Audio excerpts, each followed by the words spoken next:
All right, B, from the postseason to the offseason, the Cowboys rookie minicamp started on Friday and continues this weekend. They took offensive guard Tyler Booker from Alabama with their first-round pick.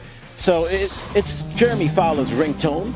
We're talking football, so let's bring out the Fowler Files. Jeremy, still have some work ahead outside of rookie camp for the Cowboys. We know that they're trying to get a deal done with Micah Parsons. So where are they in that process at this moment? Well, Scooby, trying is relative. They want to sign Micah Parsons. They plan to. They budgeted to do so. But I'm told the Cowboys have not yet ramped up negotiations with Micah Parsons and his agent. That will come. The Cowboys love to take their time with these sort of deals. You saw it last year with Dak Prescott. Didn't get done until right before the season.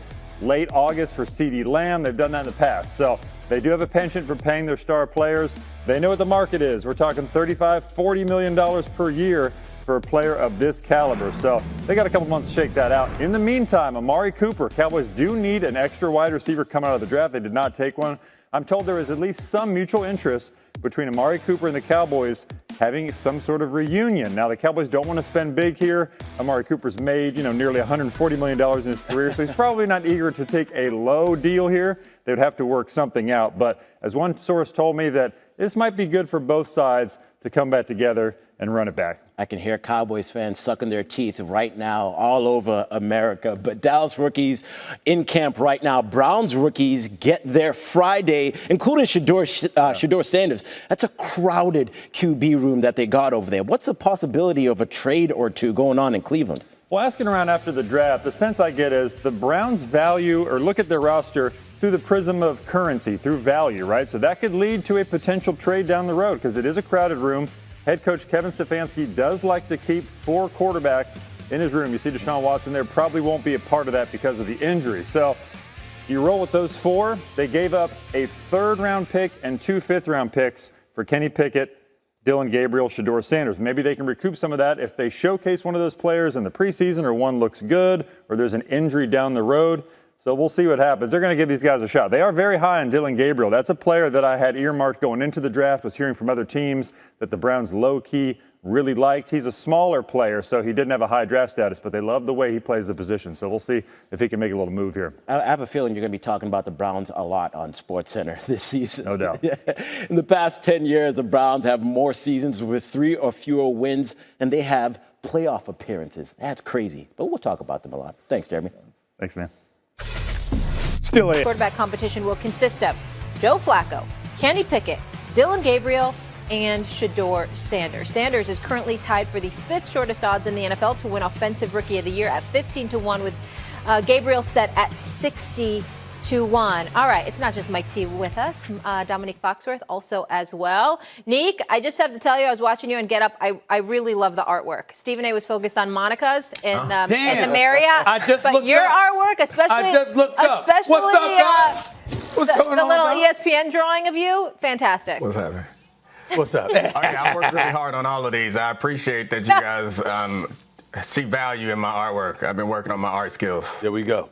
Absolutely. I got you. Okay. Tell me this. I was just Mike joking. T. It's my kids. We know. No. I think we might have just had an earthquake here, so that's why we seemed a little distracted, to be honest with you. Dom, it actually shook here like a damn earthquake or something. So if Stephen A. and I were a little awkward for a moment, we were just trying to survive in this hostile environment. I was part of that awkwardness, too. I was like... Yeah, we were all like, okay, I thought we're in New York, not California. All right, Mike T. Will Shedeur be the Browns starter week 1? Yes, he's the most talented quarterback in that room. Look, I had him at the bottom of the 1st, top of the 2nd. Ironically, I compared him to Kirk Cousins. Kirk Cousins had a great career in Minnesota with offensive coordinator Kevin Stefanski, now the head coach of the Cleveland Browns. Whatever happened in the draft, to me, is ancient history. Shedeur Sanders on Saturday night should have been calling the skill players of the Cleveland Browns, saying, hey, here I come, and start developing a relationship.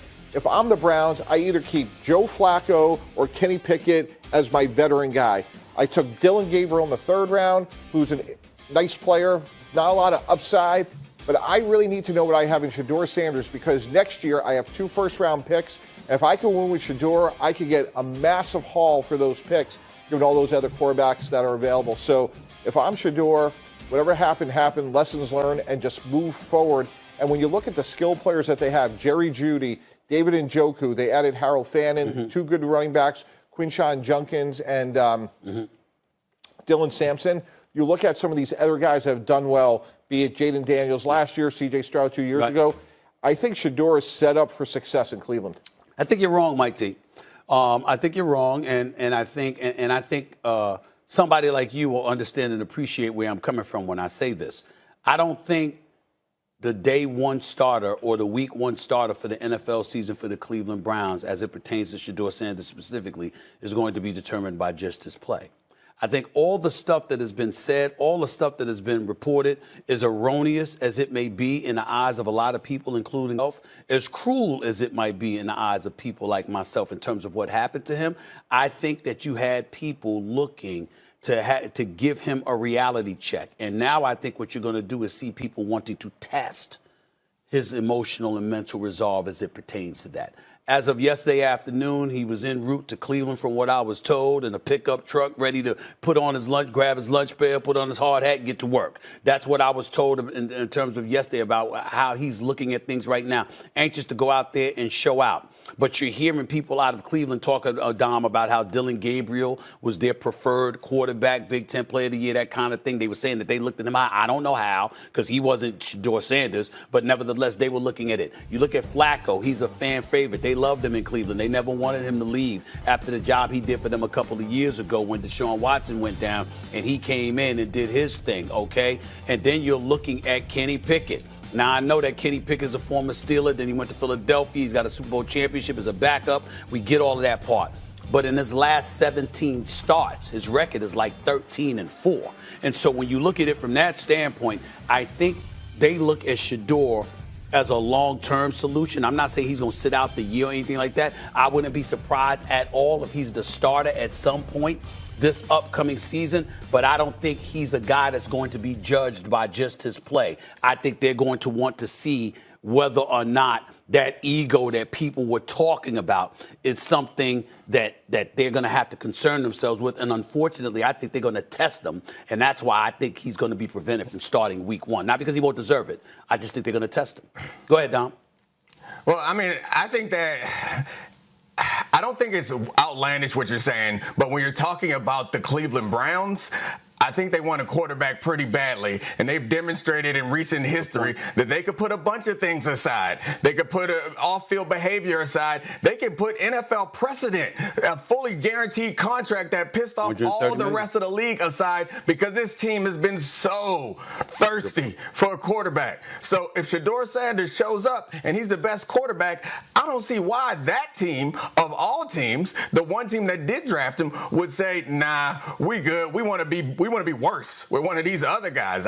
I'm not sure that Shedeur is going to be the best quarterback in the room on day one. He's a rookie. Plenty of rookies, first round and second round and third round rookies do not start in week one. I think you're right that he will get a chance to get on the field at some point, but he better make the best of that, because one thing I do know is that the Browns are probably going to be near the top of the draft again next year, and a fifth-round pick is not enough investment for them to not draft another quarterback next year. So Shedeur, whatever he has to do to get better at, he needs to do it immediately. And as soon as he gets on the field, there's no slip-ups. They're not invested. They're not going to do like they did for Caleb and put a perfect O-line around him and get him a bunch of receivers and running backs and keep trying. They're going to throw him out there once, sink or swim. And we're done with you at the end of this season. We might draft another one.